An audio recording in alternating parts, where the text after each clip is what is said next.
beginning with the branding of God and taking on the branding of God, right?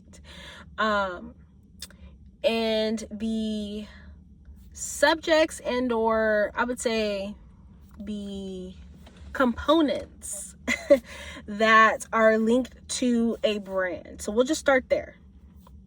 So the components that are linked to a brand, and like if you take a branding class, any marketing classes, they'll always begin with this, is the first component is identity. The second one is lifestyle. Third component is feeling, the emotion, the feeling or perception about the brand, or even just an internal perception about the consumer, about themselves, and how that aligns to the brand and their perception of the brand. And then fourth is the offer of emotional or functional value. So those are the main components of a brand, or what's linked to a brand. And also the identifiers of identifying why people love certain brands, why certain brands have a success, and what they do and how they show up, and also what they portray to garner the support of other people. And so when we talk about offering emotional and functional value, it brings about almost a sense of loyalty and desire when all of these components are keyed in and actively used within orchestrating or creating a brand.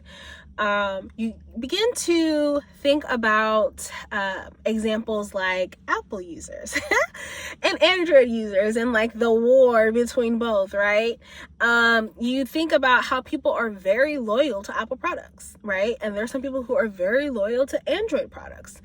And we begin to think about how people even take on the identity of the brand that they love, right? And you hear people say like, oh, Team Apple all the way. Like, they take on the identity, right? And they take ownership of the brand that they love.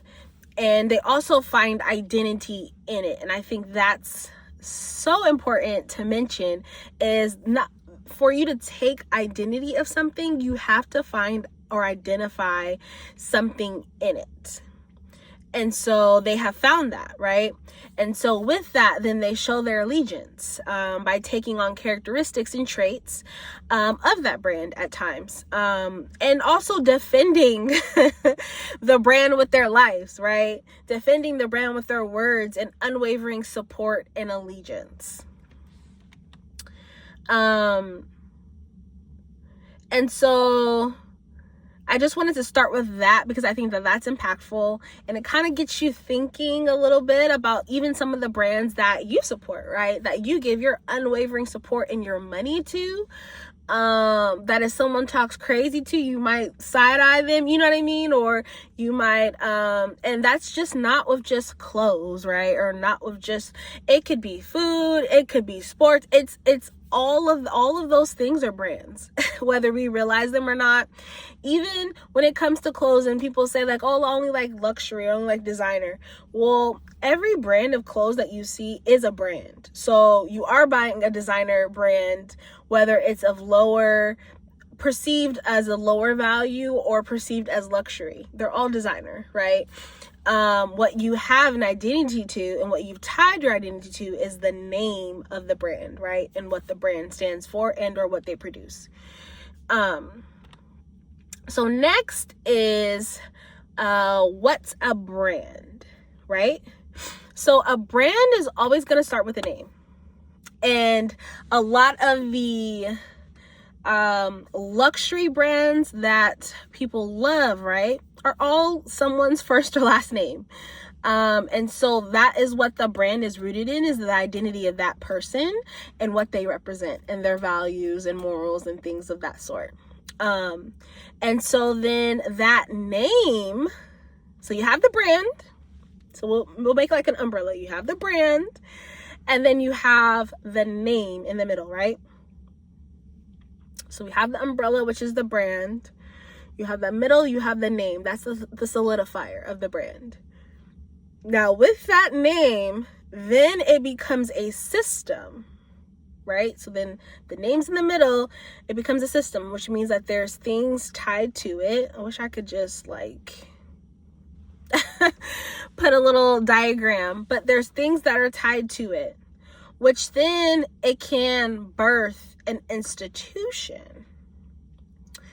Now, I can give examples of brands that started out with just their name that then became systems and that now are institutions. You'll see that a lot, especially in beauty, where a lot of these brands are under a parent or holding company, and that holding company is not just a system, it's institution, right? Because they not only have portfolios and investments in these beauty, they have it in home, they have it in food. I mean, it's just become an institution where it functions at such a high scale. So that's what I mean by that.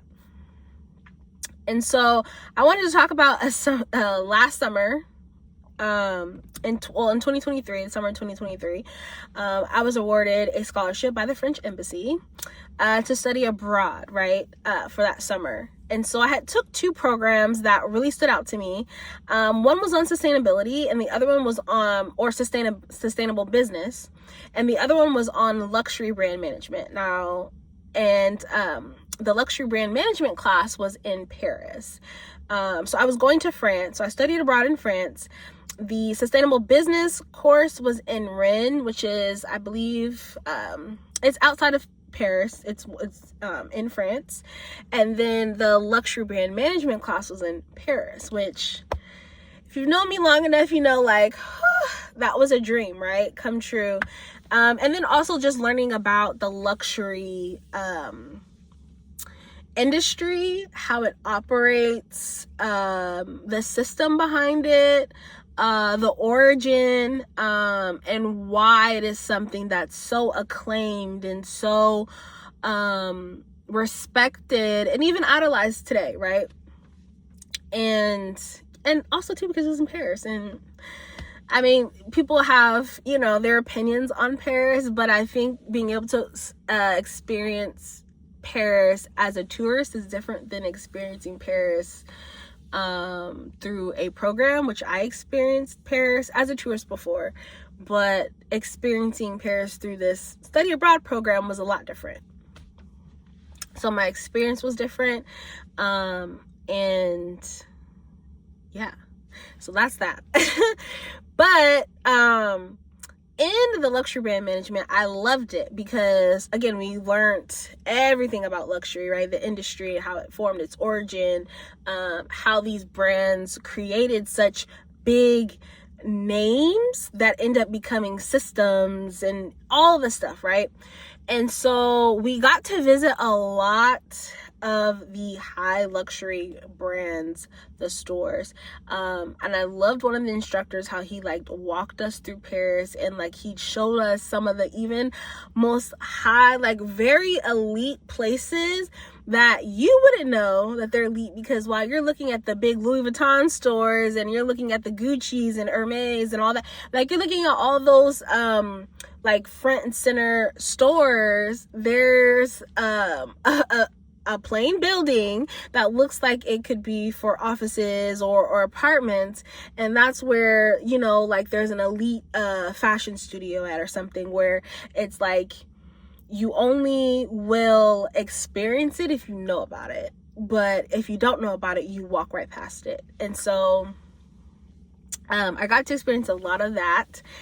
And just this luxury, it's not just fashion, it's jewelry, it's beauty. I mean, it's food. Like, I think with Paris, outside of all the other things that you see, right? Because it literally looks just like New York or just any downtown area in the US, right?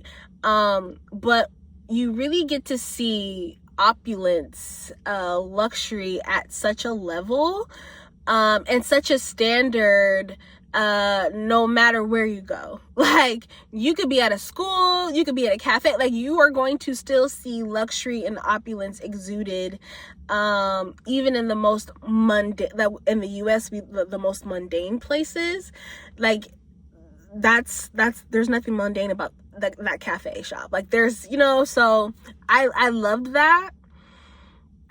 And what really kind of solidified that, and then also just the lectures that I had. The first lecture, our professor kind of walked us through the foundations of luxury brands, and then also how they became what they are now, right? And all of this goes back to the name. That's what it starts with. It starts with the name. So that's when they tell you when you start a business, your name is important. It really is important. It really has to embody what you're doing. And so majority of them, like, again, it was either their first or last name or a combination of both, or it was even sometimes maybe a surname or a nickname that they took on. And then in that lecture, he gave us the 8 communication codes of luxury. And I'll make sure to include this in the description. So the first one is the brand creator. Second is logo. The third is symbol or repeated visual motive. Fourth is brand color. The fifth is the favorite material used. 6 is cult of detail. The 7th is constant him to know how, or like the manual work, like the craftsmanship, the process, like the repeated process. I'll say that. And then the 8th code of communication is the way of doing. And so in this, we had to pair up, and he made us select, or I think he either assigned or made us select one of the favorite brands. And of course, he's like, a French brand would be nice because we're in Paris. And we had to go through the brand and identify each of these codes of communication and what that looked like. And we had to put it on a presentation. And it was an in-class thing, and it really got me thinking about brands, and the communication is visual, of course, and you can get a lot of communication through just visual things, but I think also just the subtle things, the little things that have deeper meanings, that then all communicates and kind of all forms the making of the brand. And so, yeah, we each had our own things. I can't remember what mine was. I can't remember who I was paired up with at the moment. But, I can't remember. I don't think we did Chanel.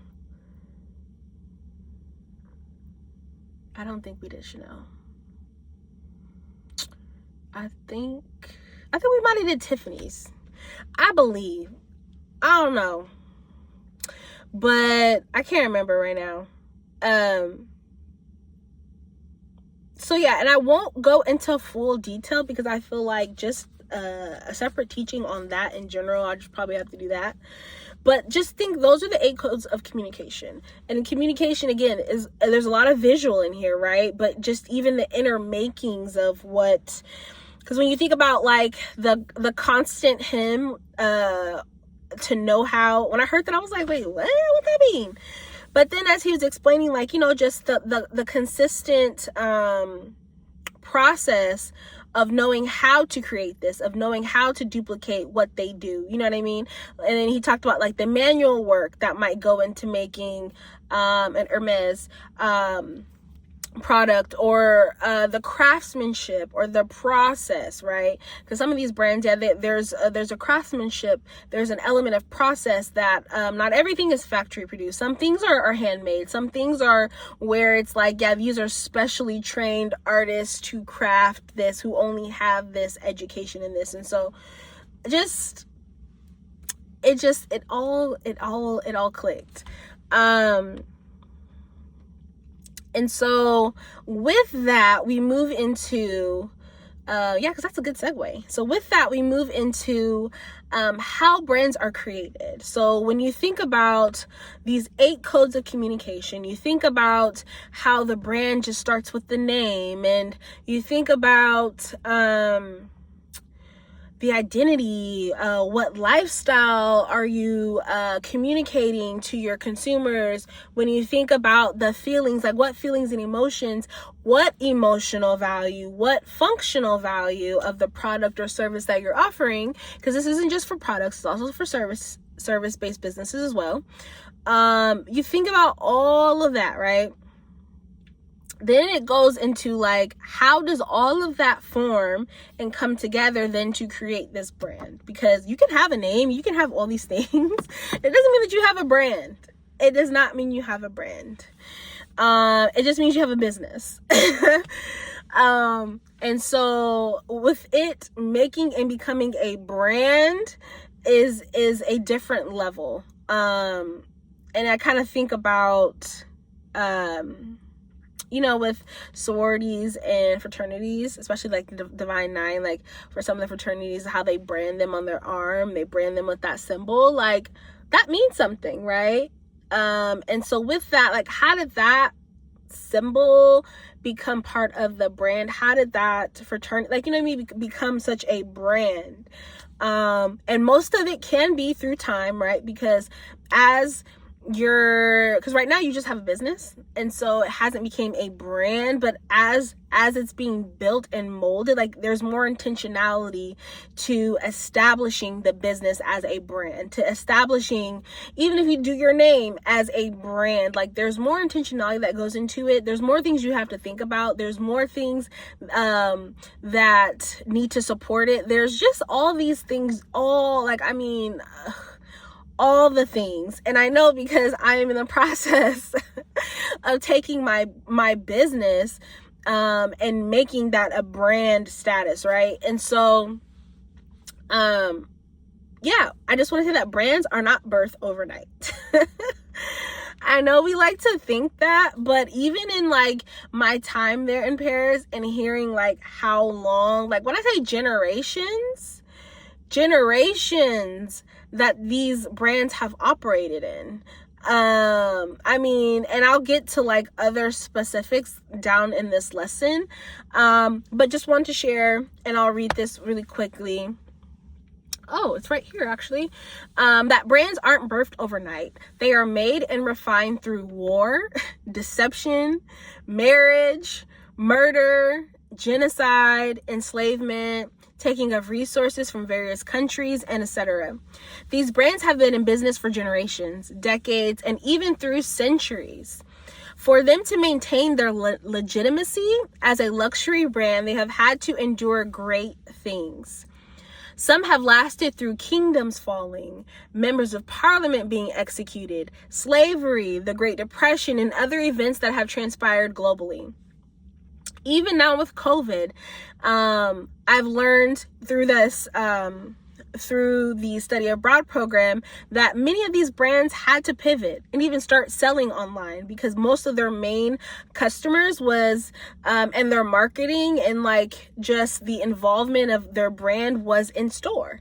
It was like, it's an experience that you have to experience, and you can only experience it in store. And so a lot of them were not selling online. E-commerce was not a thing for them. And so as COVID came, they had to really pivot. And so they made their money, again, by customers exclusively coming into their stores for decades. But COVID shifted that and made them rebrand, create and implement new marketing strategies to maintain their status, maintain the price of their goods. And some have had to buy, sell, or acquire other smaller brands, or collab with other smaller brands in other sectors or industries outside of their main industry to expand their brand and reach, to expand their brand's reach and solidify their permanence in the marketplace. And so even through this, you see that it's illustrated how brands have to stand the test of time. Like, timing is really a thing. And though we want it now, and even now in in the age of information and social media, you'll see all of these people rise up and their brands be solidified in such a short time. However, time is always the test to tell you of if what they've created is actually sustainable. Have they really done the work? Have they really been intentional? Have they really been building in the processes? Do they know the ins and outs of the brand to be able to know if it will extend and withstand the test of time?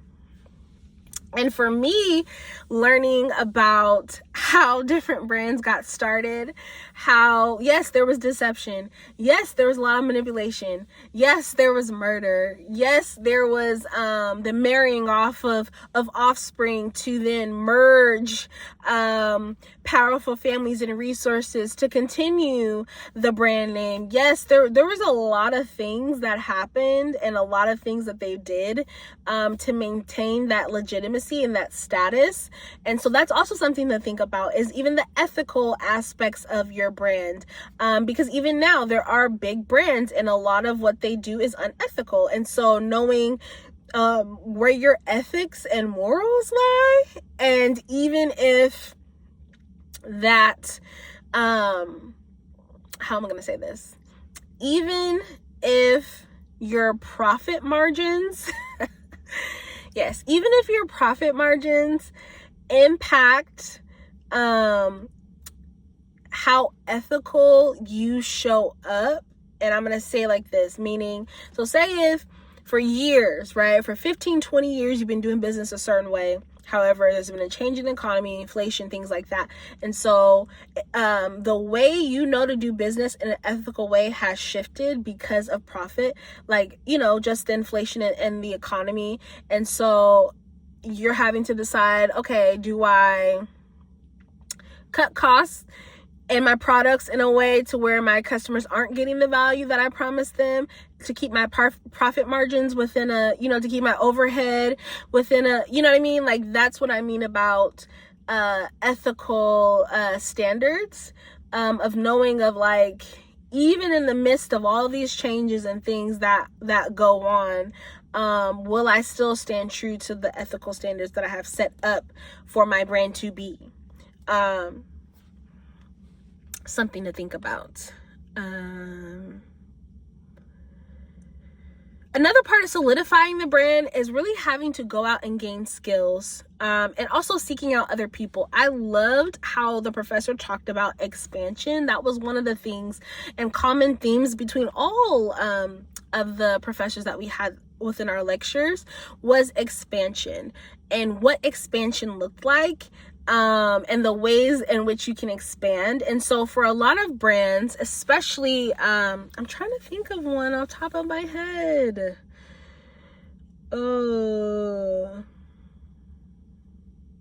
I can't think of one on top of my head, but I'm pretty sure as I'm talking, the brand will probably pop in your head.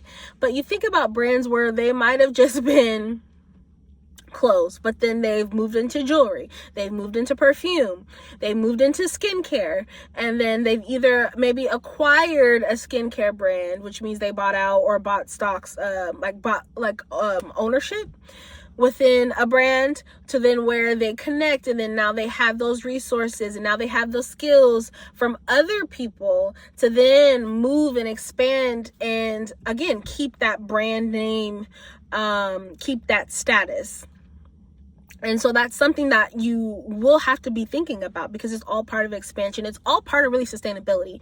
And even in my research, and I've been researching a lot lately, and even after taking this class, if you really research who these brands are owned by, you'd be surprised about most of these brands have already been acquired and are sitting as an investment or sitting in a portfolio of a larger holding partner company or parent company. And so, yeah, I know we think like some of these brands are standalone brands. Not anymore. So a lot of them have been acquired and have expanded into other industries, and to do that you kind of have to partner up. But that's talking about investments and economics, and that's a whole other video. But I can teach on that too, because that is a part of it and something that you will have to be aware about.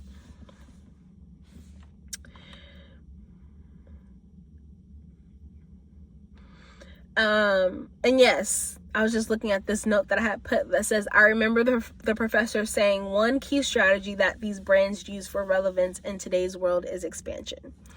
That is the thing. Like when you talk about revenue, when you talk about customer retention, when you talk about any of those things, you can't not have those conversations without thinking about expansion, because having those conversations means that you need to actually visualize and think and conceptualize, well, how am I going to get a higher customer retention? Like there has to be expansion in some area within your brand, right, to do that, and knowing what that looks like. And again, there are different stages, and so knowing what stage you're in and then how this all ties into the brand that you were told to create. And even if your business is a business right now and it's not a brand, that's totally fine. I think being able to know why branding is important and not just why it's a principle within owning a business. And I know people think about the marketing and the overwhelming and social and all that stuff can be overwhelming, but I think this is to really get you to understand why branding is important, and also how branding is a biblical concept and what that looks like.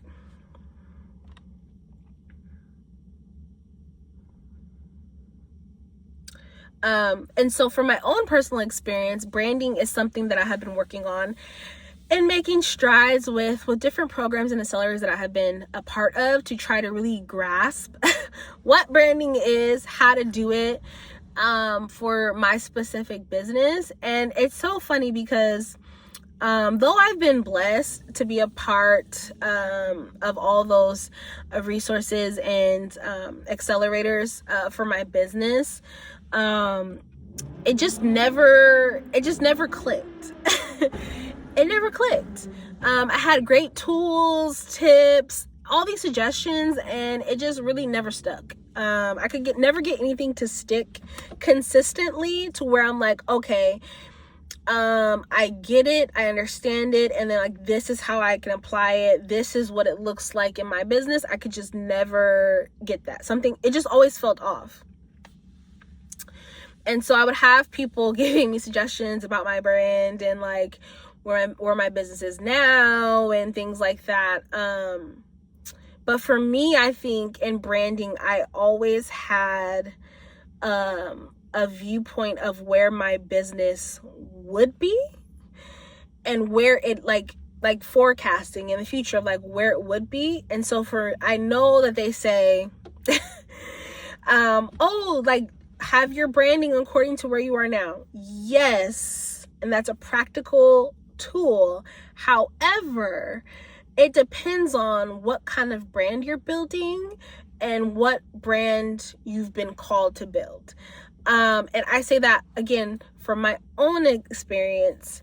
As I was just mentioning, like all these suggestions and things sounded so good, and it wasn't that I wasn't trying to put in the work to really build the branding to be able to push my marketing and things and everything that I needed to push forward for my business. It's just that it was never sticking for me. I couldn't identify with it. It just seemed too small for me. And I say that in regards to like, I know that, again, forecasting, I know, I might not know everything, but I know like the gist, and like I know the impact and the power of the brand that I'm called to create. And so with that, even with these tools and suggestions you're giving me for the now, it just doesn't align with the impact and the capacity of what my brand is. And so, yes, I know branding, you can always change. You see branding, companies changing branding, their logos, and all, like you see that all the time, right? And so I know that is something like, you can always change it. Yeah, it's not something that's permanent. However, I feel like it's something that they talk about when it comes to branding, but they don't really make emphasis on when they say like the name, your branding, your logo. It is all important. It all needs to be intentional. It all needs to be cohesive. It all needs to be thought out thoroughly before you move forward. And I know sometimes you'll see, even like I'll Google things and read just to look at the advice to see like, oh, this is bad advice they're giving people. And you'll see like, oh, just pick a name. Just pick a name. Just look it up. Make sure it's not taken care of and just do it. Like, just buy the domain. Just like trademark it. Like all these things. And like, I think, again, knowing what brand you're called to build is so important, because you can't just pick a name. You can't just have someone do a logo. Like it's so much bigger. And I think too of like even the brands and like the luxury brands you can think of, like Hermes, Louis Vuitton, Gucci, Prada, all of these, and if you read their origin story, all of them started somewhere, and all of them had an issue that they wanted solved, right? And so they were intentionally thinking about, how can I take this where I'm at, right? They used the confines of where they're at, but they also had a vision and a foresight of what was like the future or forthcoming. So then how can I take all of this within what I'm confined to, all of this with what I know, all the skills, but then also merge that to really cultivate something that is really in the future and forward thinking. And so that's kind of how I am. And the spot that I was in, I still am in that spot. Like now I have a lot more clarity with what it means, because of what the Holy Spirit downloaded, which was this is what I'm teaching. This just gave me clarity. And I think also too, being in Paris and experiencing it in the way that I got to experience it, and the professors and instructors that we had, like it just brought everything together in a way. So I know people say like, oh, you don't have to be in a fashion city to learn. That's so true. But however, when you are in a city that is surrounded and, you know what I mean, like engulfed in the thing that you do or want to do, it makes it easier. You can actually see it. You believe it. And then also there's people that get it and understand it and are able to kind of help guide you and give you clarity. And so it just gives you more clarity. And because I live in Seattle, which, no shade to Seattle. Well, yeah, I live in Tacoma, which is not too far from Seattle. No shade. However, it's not a fashion forward city. And so me being in Paris, yes, it made a big difference. And I was able to really get some of the concepts and things and see like the things that I wanted to create. I got to kind of see it and what that looks like, and all the things that come with it. And so yeah, so none of that stuff worked. And for me, I knew that my branding had to align with what I saw in the future. Like it had to. And I'm not saying everything, because again, you can always change it. Nothing's permanent. There will be changes, there will be pivots, all that stuff like that. But I'm talking about the starting point, the starting and the really, the things like the logo, the colors, all of that had to, it just had to align in a way that it wasn't aligning before. And I had some people, talented people, make me logos, and they just did not make the cut for me. And it's not because of their inability to take the things and the prompts that I gave them and make it and make something out of it. It was just that it just was not aligning. Like I would just look at it and be like, that's not it. And you know how you know, like, okay, when I see it, I know that that's it. I was just not getting that. And like, even like from the name of my business and all that stuff like that, like I've had those feelings like, okay, that's it. Like, yes, that aligns. And it just did not have alignment. And so, And then also too, I guess the frustration of looking for something and knowing like, I'll know it when I see it. Like, I'll know it when I see it because I'll be able to feel it. Like, I don't know how else to explain it. But in some ways, it's like I know when I see it.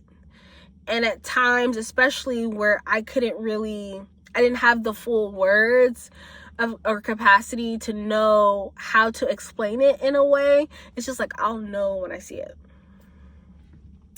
And so with this and this Holy Spirit downloading this, now I kind of know what was missing.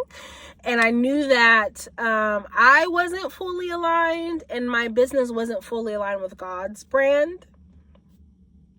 And so for me to really get and be in alignment and get what I needed and to do what he told me to do and the way that I needed to do it, I really needed to get into full alignment and take on his branding. So I need to take on the branding of God in order then to build the brand that he's given me to build. So I needed to pledge complete allegiance, which is like full surrenderance. And blindly trust whatever he said to do. And so what does this look like? So I'm going to illustrate what full allegiance and or surrenderance looks like.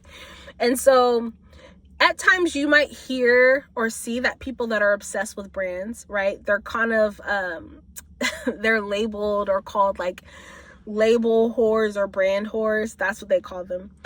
But I don't like to call them that. I just like to say that they're brand conscious.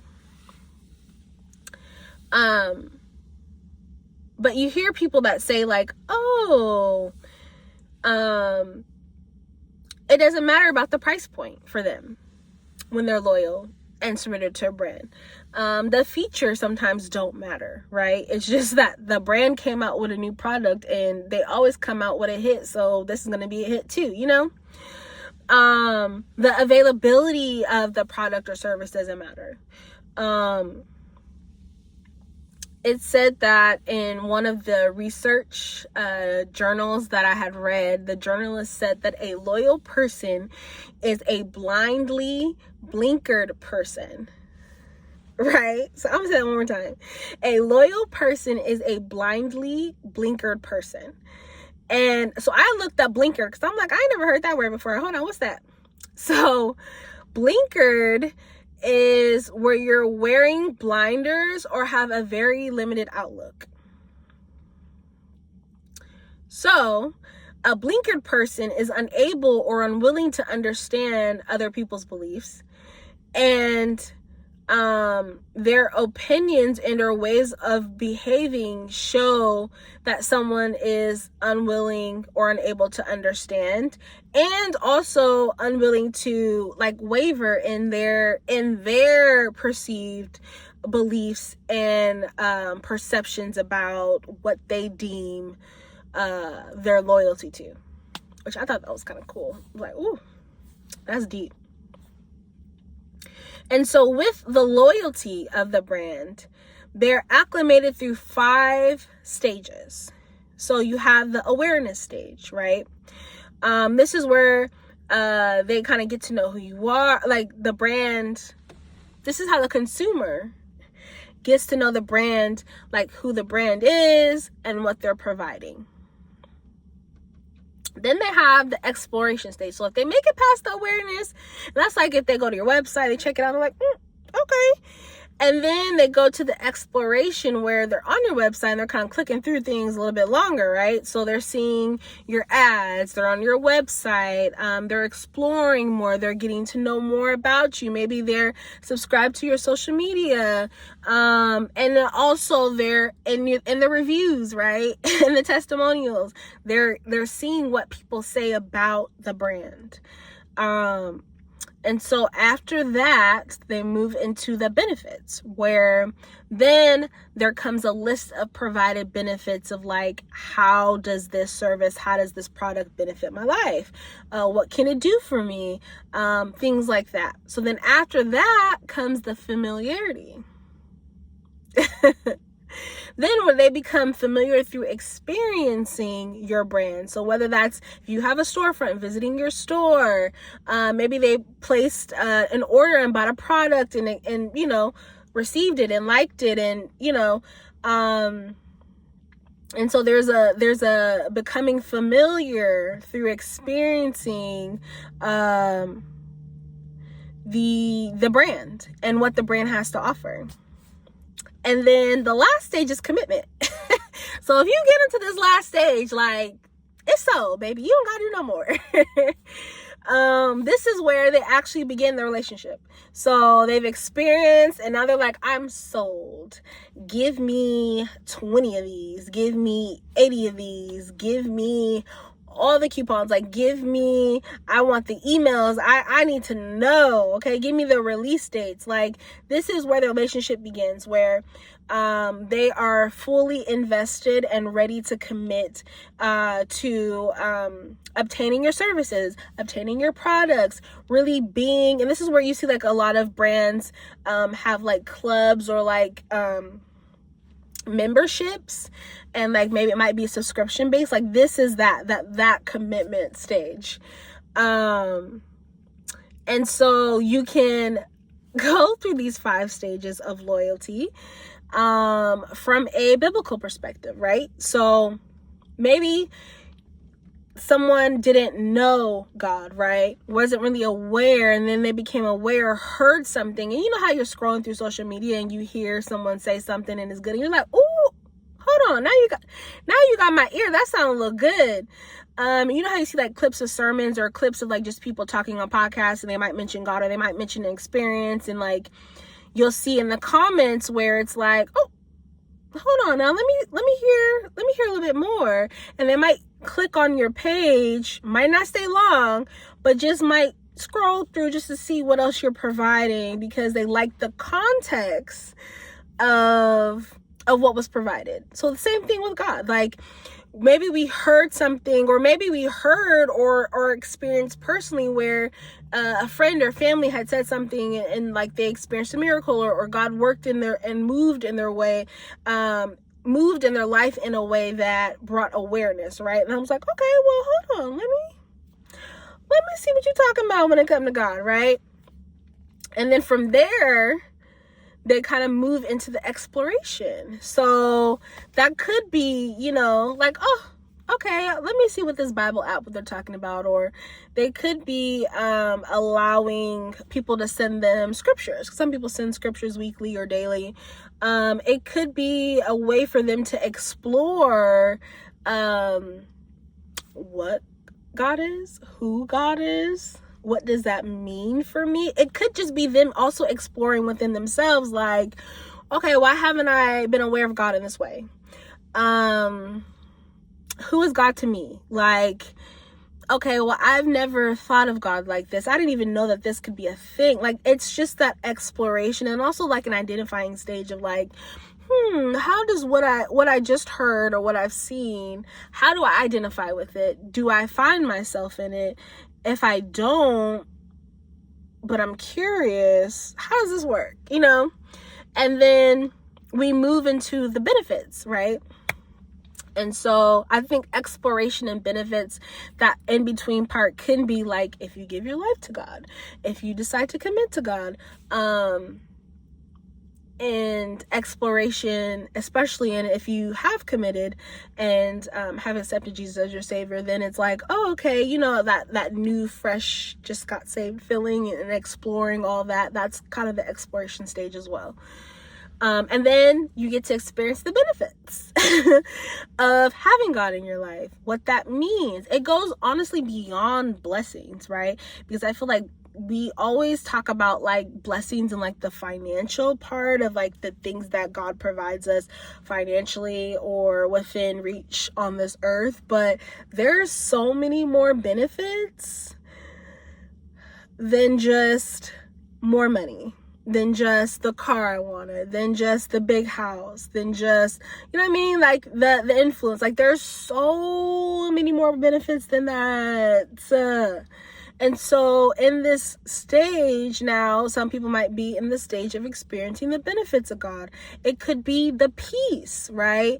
The protection, because when he says goodness and mercy shall follow us all the days of our life, like, I don't think we understand what goodness really looks like, and also what mercy really looks like, and how they really do be following us. Like, when we talk about dangers seen and unseen, that's just not just what we can't predict is gonna come around the corner. That's also spiritually, like, you know what I mean? There's benefits, right? There's levels of peace, joy, you know what I mean? Being in your right mind, right? Having a renewed mind. Like, there are so many benefits. And so you're now experiencing what these benefits of being in Christ, what that looks like, what that feels like.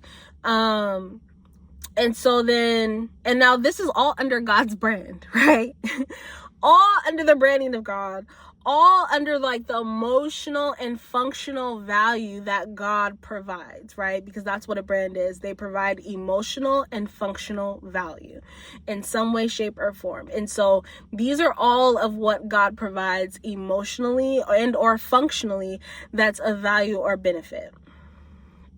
And then the next step would be like, okay, because you might been in awareness for a little while, or you might be swimming in the exploration part, or you might just been dibbling dabbling in the benefits. But then if you make it to the familiarity, stage 4, the familiarity,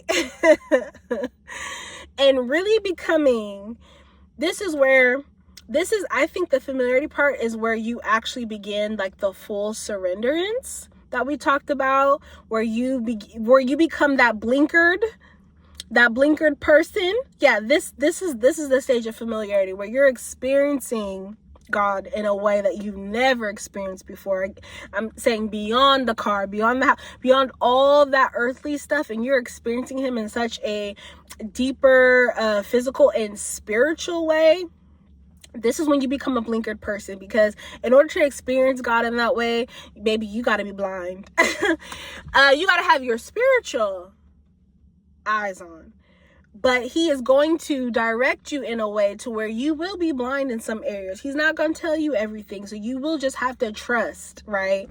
And you're going to have experiences that where you're building that trust, and you're going to have to trust, and you're going to have to walk blind, and you're going to have to walk not knowing. You're going to have to walk with blinders on, but then just trusting his guidance and trusting in who you know him to be based off the other stages that you've, experienced with him. Yes, this is where you become the blinkered person, right? Where you have where you're at a stage of where your outlook becomes very limited, right? Because it's like here, like you got blinders on, baby. Your outlook is very limited. Like it is just you and God, right?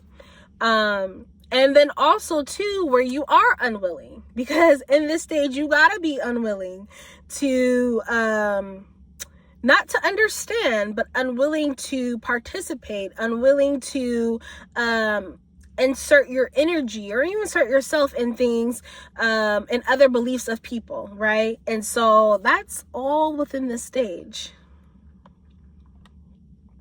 which then ushers you into the final stage, right, of God's brand, and the final stage of brand loyalty, which is commitment. And I know it says that you begin a relationship, but you've already kind of began the beginning of the relationship. But I think this commitment is like the full commitment, where it's like, oh yeah, it's me. Like you've, up until stage 5, it's like you've made up your mind in ways, but then you've still had time to kind of dibble and dabble and yes on this, but maybe no on that. But by the time you get to stage 5, it's a full commitment. It's a full yes. It's a full surrenderance. It's a full like you and me to the end kind of thing. And you're no longer saying no to things. You know what I mean? You're saying yes. You're fully surrendered, where it's just like, okay, what's up? You want me to go there? I'll go. Like, you know, there's no backpedaling, right? Because in the other stages, you can still backpedal, Or you can still like, okay, I like this a little bit, but I'm gonna go get other things of what I need over here with other brands. Whereas by stage 5, baby, you're committed. Like this, you're the only one I want. You're the only one I need. I got everything right here. Like that's what that is. And so in that, and knowing that, and knowing the stages of brand loyalty and how that comes about, and then also in knowing in the stages of okay, you can now know like, okay, what stage of loyalty am I in when it comes to God's brand? Because maybe I'm just aware of it, but I'm really not surrendered. Like I'm really not about to be walking blind. Like God, you got to tell me something. Yeah, you might be in the awareness, or you might be in the exploration where you're just trying to, figure it out. And, like I'm here for a good time and not a long time, and that's okay. This teaching is for you to identify that, right? And so in that, and knowing all of this, I say it's time to rebrand. Because maybe you're thinking like, wow, you know what I mean? I thought I was committed, but I'm not as committed as I thought. You know what I mean? And that's okay, but it's time to rebrand now. And so maybe you, and I want to be clear that it's not just the business that you're building. So I'll put it like this, for example. So I have 2 businesses, right? The first one's CashApp, which is the fashion, and then the second one's Connect Haven, right? So those businesses will be their own brand eventually, right? But also NekaychaCavil, I'm a brand, right?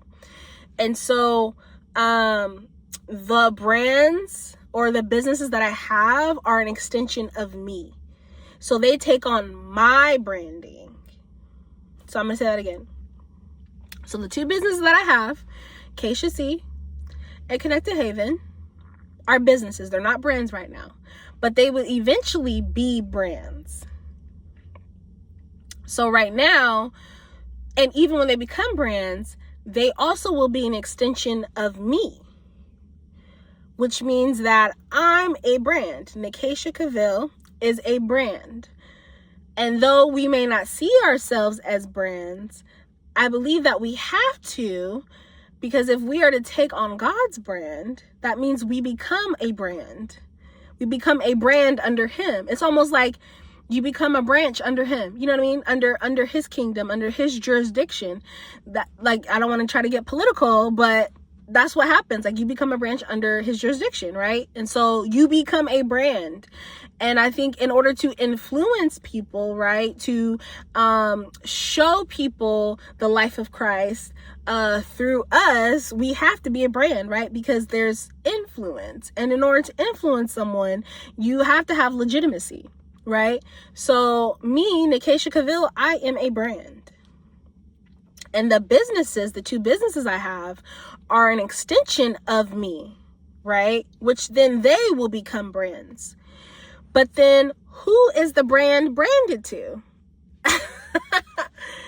If I'm personally the brand, who is this brand branded to? Then who is this brand an extension of? Who am I?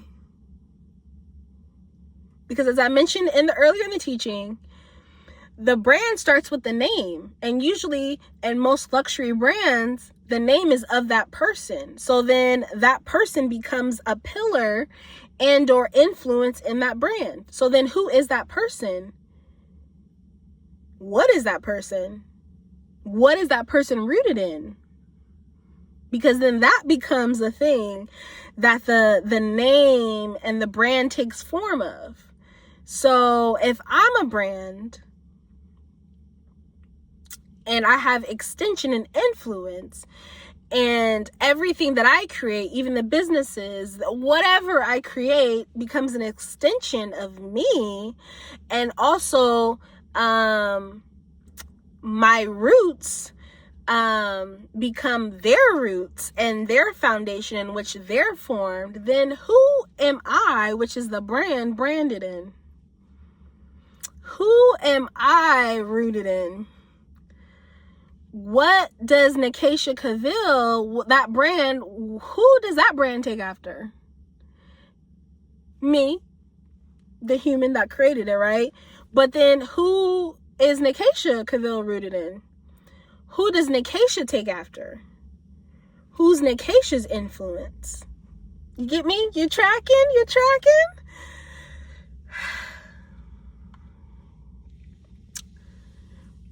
Who does my appearance come from? Who do I answer to? And so every brand or business will have to go through some rebranding. So some examples is McDonald's, Target. I think Taco Bell's gone through a rebranding recently, where they've changed their logo, their brand colors, and just the overall appeal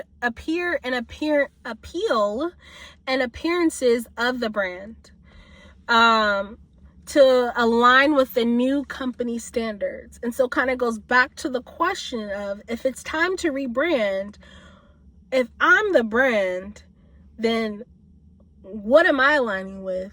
What are my company standards? You know what I mean?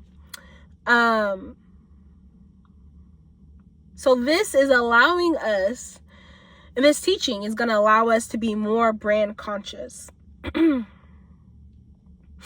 And also open up your thoughts in identifying who you're rooted in, right? Because you just don't just have your business or the brand that you're building. You are a brand, right? And you are an extension of another brand. Now, if you're not religious, I'm not gonna tell you who's your brand, who you're rooted in. However, there's something guiding you, right? But for people that are like me, that believe in God, that is who my brand is modeled after. I'm branded by his brand, which then gives me legitimacy and prominence and influence for my brand, which then becomes the roots to be able to expand and extend and create other avenues, industries, and things, right? And so with that, I have to be loyal. I have to trust God's brand, and also have a deeper connection and relationship, because as I continue to have the deep intimacy and relationship and connection with God, everything that he gives me and solidifies within me, everything that extends out of me, it automatically transfers into that. And so then the brands that I build they're not just branded in me, they're branded in God.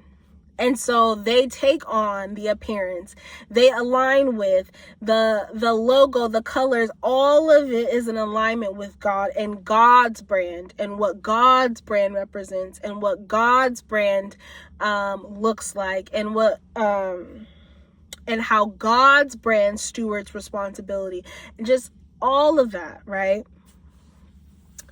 And so yeah, I want you to know that branding is biblical. We might have our own business that we are wanting to take and do branding for or make into a prominent brand. However, we are also our own personal brand, and that brand you're trying to create is an extension of you, your personal brand. But then also your personal brand has to be branded in a brand. It has to be stamped, like how I mentioned the fraternities, how they brand them on their arm and stuff like that. Like, yeah, you got to be stamped with something. You got to be stamped by something.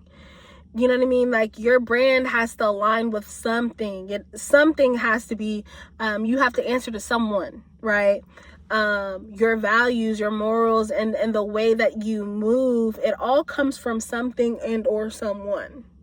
That's for you to figure out.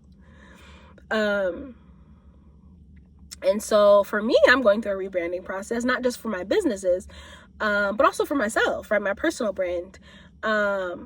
And so now I know that the businesses that I am building that eventually will become solidified brands will have to be based off the standard and protocols that have been set by God.